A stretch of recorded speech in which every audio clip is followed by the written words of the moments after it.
Subscribe now and press the bell icon. Never miss an update.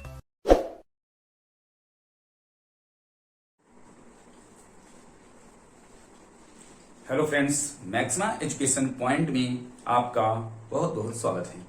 जैसा कि आप सभी देख रहे थे कि हम लोग इसके पूर्ववर्ती जो भी क्लासेस हुई हैं उन सभी में हम लोगों ने एक भौतिक विज्ञान विषय के अंतर्गत कुछ विशेष महत्वपूर्ण चैप्टर्स को लेकर के और एक क्रम से सीरियल से बेसिक ढंग से और जितनी भी एक दिवसीय परीक्षाएं हैं, वनडे एग्जामिनेशंस हैं, उन सभी में क्वेश्चंस कहां से आ रहे हैं, इन सभी चीजों को एक साथ समाहित करते हुए लगातार आगे की ओर बढ़ रहे हैं। तो जैसा कि आपने पेपर में भी देखा होगा कि फिजिक्स के अंतर्गत क्वेश्चंस बहुत ज्यादा घुमाता नहीं है। अगर आप फैक्चुअल पढ़े हैं तब आपसे कुछ ना कुछ क्वेश्चंस छूट जाते हैं जो आप याद करके गए हैं, क्योंकि हमें याद करने के साथ साथ फिजिक्स में चीजों को समझना भी होता है। उसी परिप्रेक्ष्य में आपने देखा कि हम लोगों ने वेव चैप्टर को समाप्त किया और साथ ही साथ लाइट अर्थात प्रकाश जैसे महत्वपूर्ण चैप्टर्स को स्टार्ट किया है। तो जितने भी स्टूडेंट्स अभी तक वेव चैप्टर जिनके लिए हार्ड नजर आता था या लाइट चैप्टर, वह जरूर वीडियो को देखें और साथ ही साथ वीडियो को लाइक भी करें। इसके बाद हम लोग अगली क्लास शुरुआत करेंगे, लेकिन उसके पहले कुछ बातों का रिवीजन।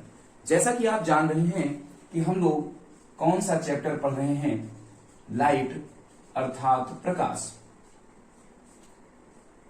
प्रकाश चैप्टर से संबंधित दो महत्वपूर्ण लेक्चर्स, महत्वपूर्ण वीडियोस हो चुकी हैं। उनका लिंक इसी वीडियो के नीचे दिया गया है, आप उसे देख सकते हैं। पिछली क्लास में हमने पढ़ा कि प्रकाश का परावर्तन क्या होता है, रिफ्लेक्शन ऑफ लाइट क्या होती है। तो वहां पास एग्जाम्पल के माध्यम से हम लोगों ने इस चीज को समझने का प्रयास किया कि सतह जितनी चिकनी होगी परावर्तन उतना ज्यादा होगा, सतह जितनी खुरदुरी होगी उतना परावर्तन कम होगा। और उसी एग्जाम्पल के रूप में हमने देखा था कि मनुष्यों के द्वारा, लोगों के द्वारा, स्पेशली महिलाओं के द्वारा जितना भी cosmetics items, cream, powders use किया जाता है वह किस लिए यूज किया जाता है कि व्यक्ति ज्यादा से ज्यादा चिकना और सुंदर दिखे। उसी रूप में आपने देखा जूते को पॉलिश करना, घर में पुट्टी करवाना, ये सभी महत्वपूर्ण एग्जाम्पल्स प्रकाश के परावर्तन के एग्जाम्पल के अंतर्गत आते हैं। तो यहां तक किसी को कोई भी दिक्कत नहीं होनी चाहिए। इसी में हम लोग नेक्स्ट आगे की ओर बढ़ेंगे और आज का जो टॉपिक है वह है प्रकाश का अपवर्तन। क्या है? प्रकाश का अपवर्तन। पहला आपने देखा प्रकाश का परावर्तन, जिसे हम लोग रिफ्लेक्शन ऑफ लाइट कहते थे, इसे हम लोग कहते हैं रिफ्रैक्शन ऑफ लाइट। क्या कहते हैं? रिफ्रैक्शन ऑफ लाइट के नाम से जानते हैं। आप याद करिए कि परावर्तन में किस घटना की बात की गई थी। तो आपने देखा कि परावर्तन के अंतर्गत जब प्रकाश किरण आती थी, कैसे हम लोगों ने पढ़ा था कि यह कोई सरफेस है और इस सरफेस में जब प्रकाश की किरण कुछ इस तरीके से आती थी तो आने के बाद यहां पास ये जो तल है, क्या है? तल। तल से लंबवत एक रेखा खींची गई थी जिसका नाम दिया गया था अभिलंब। अभिलंब अर्थात नॉर्मल तल, जिसे हम सरफेस कहेंगे। प्रकाश के परावर्तन में आपने इस चीज को समझा कि प्रकाश की किरण इस तल से टकराकर वापस अपने ही माध्यम में चली जाती थी। प्रकाश की इसी घटना को प्रकाश का परावर्तन कहा गया था। दरअसल ये मीडियम 1 है अर्थात माध्यम 1 है और यह मीडियम 2 है। तो जब प्रकाश की किरण यहां से टकरा करके वापस अपने माध्यम में चली जाती थी, इसका एक कारण था कि इस तल के एक तरफ हम लोग कलई कर देते थे, पेंट कर देते थे। लेकिन यहां पास दूसरी घटना में प्रकाश के अपवर्तन में आप इस चीज को समझने का प्रयास करेंगे कि हम लोग सरफेस में पेंट अर्थात कलई नहीं करते हैं। तो फिर क्या होता है? जब प्रकाश की किरण, ध्यान देंगे कि प्रकाश की किरण एक माध्यम से तल पर टकराती है और दूसरे माध्यम में जैसे ही वह, क्योंकि पेंट नहीं होगा तो रिफ्लेक्ट नहीं होगा, वो निश्चित सी बात है कि उस सरफेस को, उस ग्लास को जो भी होगा उसे पार करने का प्रयास करेगी। तो जब यह दूसरे माध्यम में प्रवेश करती है तो वह क्या हो जाती है, अपने मार्ग से विचलित हो जाती है। इस बात को हमें नोट करना है। अर्थात क्या होता है, देखेंगे प्रकाश का एक माध्यम से, प्रकाश का एक माध्यम से दूसरे माध्यम में, प्रकाश का एक माध्यम से दूसरे माध्यम में जाना और अपने मार्ग से विचलित हो जाना, ध्यान देना है, विचलित हो जाने की घटना को हम क्या कहते हैं, प्रकाश का अपवर्तन कहते हैं, प्रकाश का अपवर्तन कहते हैं। इसमें कोई दिक्कत किसी को नहीं होनी चाहिए। अर्थात प्रकाश, ध्यान देना है, प्रकाश एक माध्यम से दूसरे माध्यम में जाएगा तो वह अपने मार्ग से विचलित हो जाएगा। जैसे किस प्रकार से विचलन होता है, हम लगातार अपनी पढ़ाई कर रहे थे, किताबों से लगे हुए थे, परीक्षा नजदीक थी, पढ़ रहे थे, और उसी पढ़ाई में परीक्षा से कुछ दिन पूर्व, एक दिन 2 दिन पूर्व हमें किसी ऐसे व्यक्ति का फोन आ जाता है कि अब हमारा मन पढ़ाई से हट करके उसकी तरफ लग जाता है, हम उसको ज्यादा महत्वता देने लगते हैं। अर्थात हमारा मन जो है वह विचलित हो गया, हमें जिस रास्ते पर जाना था उस रास्ते को हमने छोड़ दिया। इसका मतलब है, या तो रास्ते को छोड़ने का मतलब क्या है, या तो आप किताब से एकदम से पढ़ने लगेगा कि नहीं अब मुझे पढ़ना है। विचलन का मतलब होता है कि मुख्य रूप से अगर आप एक लाइन में समझें तो मुख्य मार्ग से इधर उधर हो जाना। मुख्य मार्ग क्या था, 6 घंटा 5 घंटा 10 घंटा आप पढ़ रहे थे, विचलित हो गए, मन विचलित हो गया, या तो आप 15 घंटा पढ़ने लगे, या तो आपने क्या कर दिया, पढ़ाई से मुंह ही मोड़ लिया और ले जाकर के मन को कहां लगा लिया, दूसरी तरफ लगा लिया। ठीक उसी प्रकार से यह प्रकाश की किरण अगर आती तो कुछ इस प्रकार से इसको जाना चाहिए था, लेकिन यह अपने मार्ग से विचलित हो जाएगी। अर्थात अब ये इधर नहीं जाएगी तो किधर जाएगी, यह नॉर्मल है, अभिलंब है, तो या तो भैया इसका रास्ता क्या होगा, इधर हो जाएगा, और या तो इसका रास्ता क्या हो जाएगा, इधर हो जाएगा। इस बात को हमें समझना है और इसी घटना को, इसी फिनोमिना को रिफ्रैक्शन ऑफ लाइट के नाम से हम जानते हैं। क्लियर हो रही बात? चलिए, अगर ये बात क्लियर हो रही है तो हम लोग यहाँ 2 चीजों को और समझने का प्रयास करेंगे। देखिए, माध्यम 2 प्रकार का होता है, माध्यम 2 प्रकार का होता है, एक जिसे हम सघन कहते हैं और दूसरे को हम विरल कहते हैं। ठीक है, एक होता है सघन माध्यम जिसे हम डेंसर मीडियम कहते हैं। क्या कहते हैं? डेंसर मीडियम कहते हैं। और दूसरा होता है विरल जिसे हम रेयरर मीडियम के नाम से जानते हैं। तो अब यहाँ पे कंडीशन होगी कि डेंसर क्या है, सघन क्या है, विरल क्या है। दरअसल सघन का मतलब जिसकी सघनता सबसे ज्यादा होती है। जैसे जब हमारे पास 2 मीडियम दिए जाएंगे, हमने क्या किया, एक ले लिया ग्लास, एक क्या ले लिया, ग्लास ले लिया, कांच ले लिया, और दूसरा आपने क्या कर दिया, एयर ले लिया। तो एयर जो होगा वह विरल में आएगा, ग्लास जो होगा वह सघन में आएगा।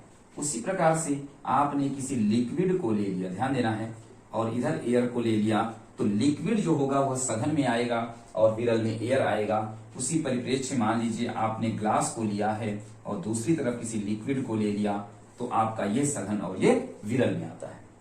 ये बात क्लियर हो रही है?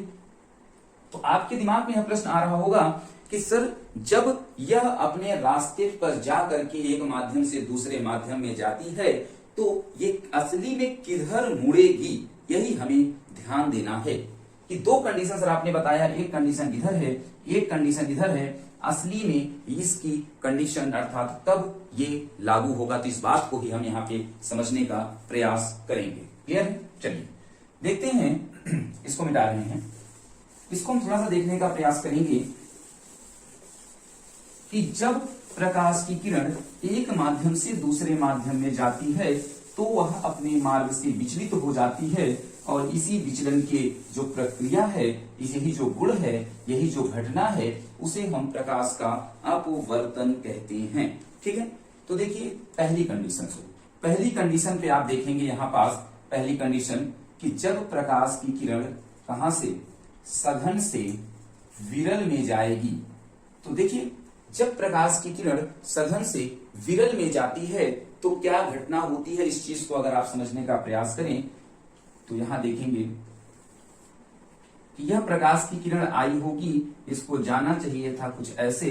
अगर यह माध्यम आपका सघन है और यह माध्यम विरल है तो ध्यान देना है कि यह अभिलंब नॉर्मल से दूर हट जाएगी।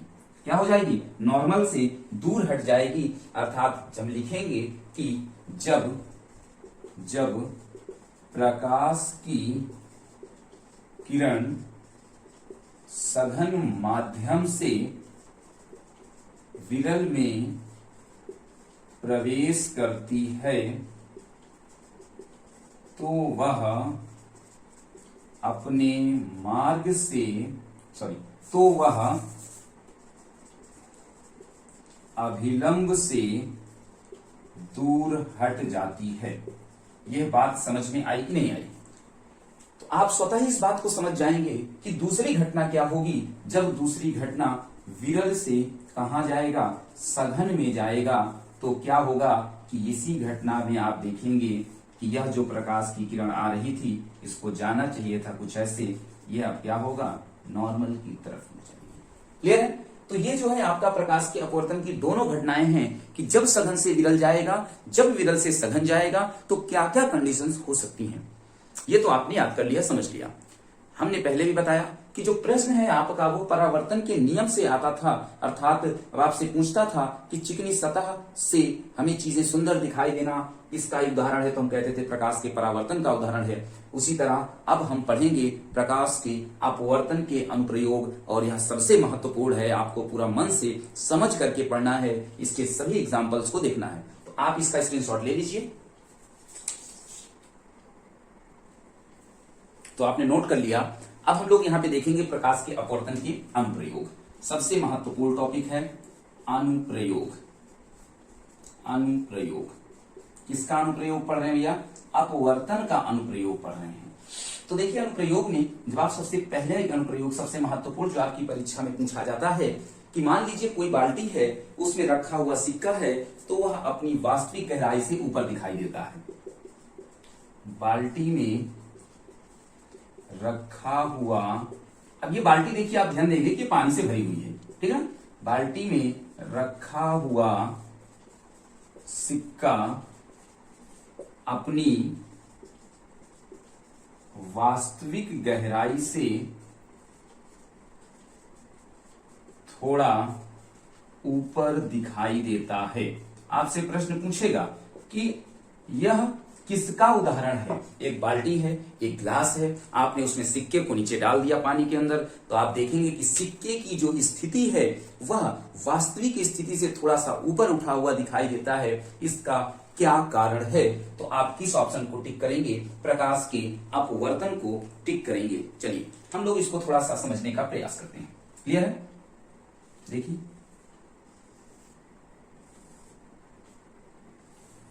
यह आपके पास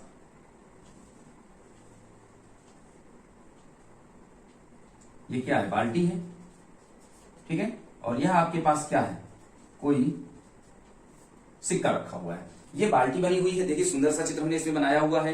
एक बाल्टी है और एक क्या है? उसमें सिक्का रखा हुआ है, ठीक है। और इस बाल्टी को हमने क्या किया है?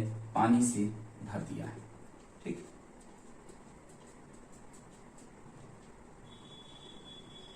ठीक, इस बाल्टी को हमने क्या किया है?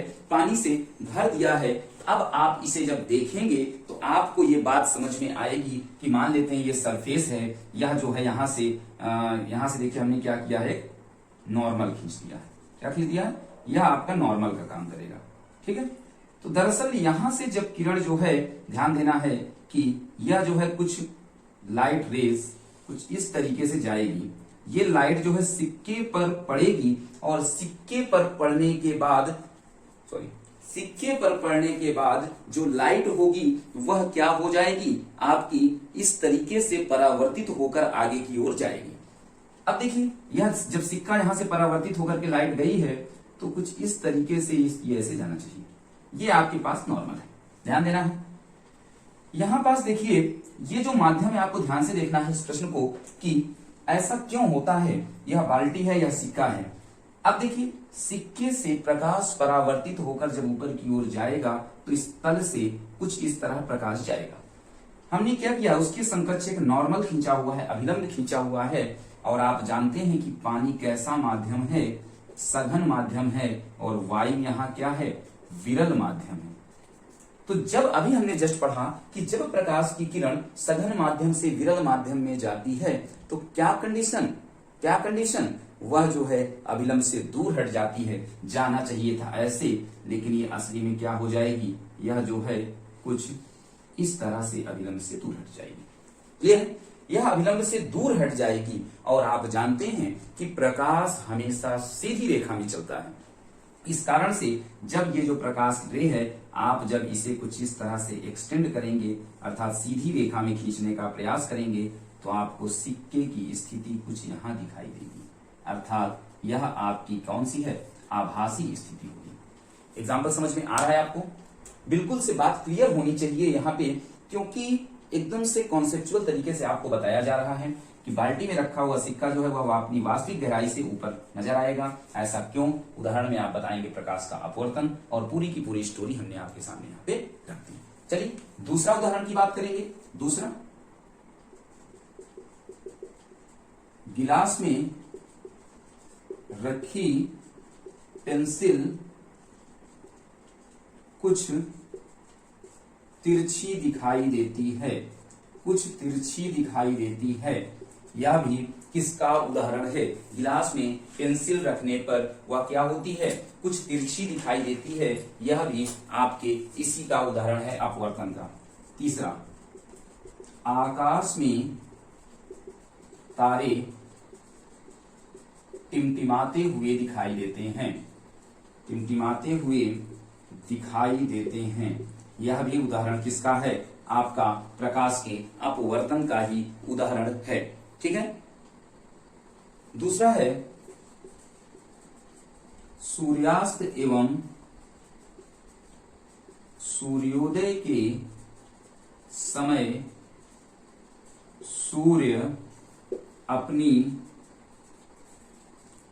वास्तविक स्थिति से कुछ बड़ा दिखाई देता है। तो ये रहे आपके सामने क्या है? 4 एग्जाम्पल्स हैं, और उन चारों एग्जाम्पल्स को जब आप देखेंगे तो इन सभी में सारे एग्जाम्पल आपसे परीक्षा में पूछे गए हैं।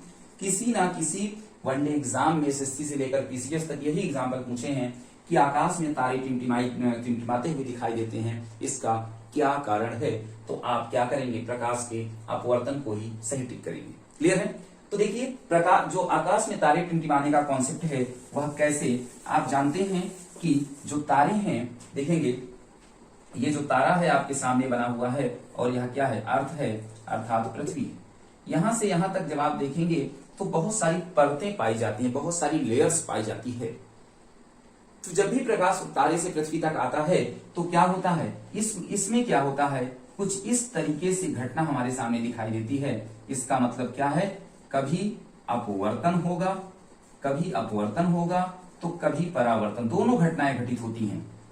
क्योंकि विभिन्न परतों के बीच में कभी कभी प्रकाश डेंसर से रेयरर में जाएगा, कभी रेयरर से डेंसर में जाएगा। इस तरीके से लगातार कुछ कंफर्म नहीं होता कि प्रकाश किधर से किस में जा रहा है, और हमें आकाश में जो तारे हैं वो क्या हैं? टिमटिमाते हुए दिखाई देते हैं।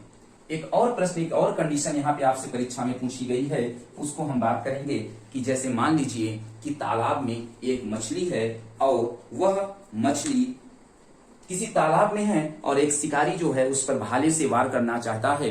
तो मछली जो उसे पानी में दिखाई दे रही है, असली में उसे उस भाले से जो वार है वो कहाँ करना पड़ेगा, अर्थात वो निशाना कहाँ लगाए। इस सब चीज को जब आप समझेंगे तो मान लेते हैं ये क्या है? एक तालाब है। यह भी इसी घटना पर आधारित है। किस पर? अपवर्तन की घटना पर आधारित उदाहरण है। यह कोई तालाब है, पानी भरा हुआ है, और यहाँ क्या है? आपके सामने कोई मछली बनी है।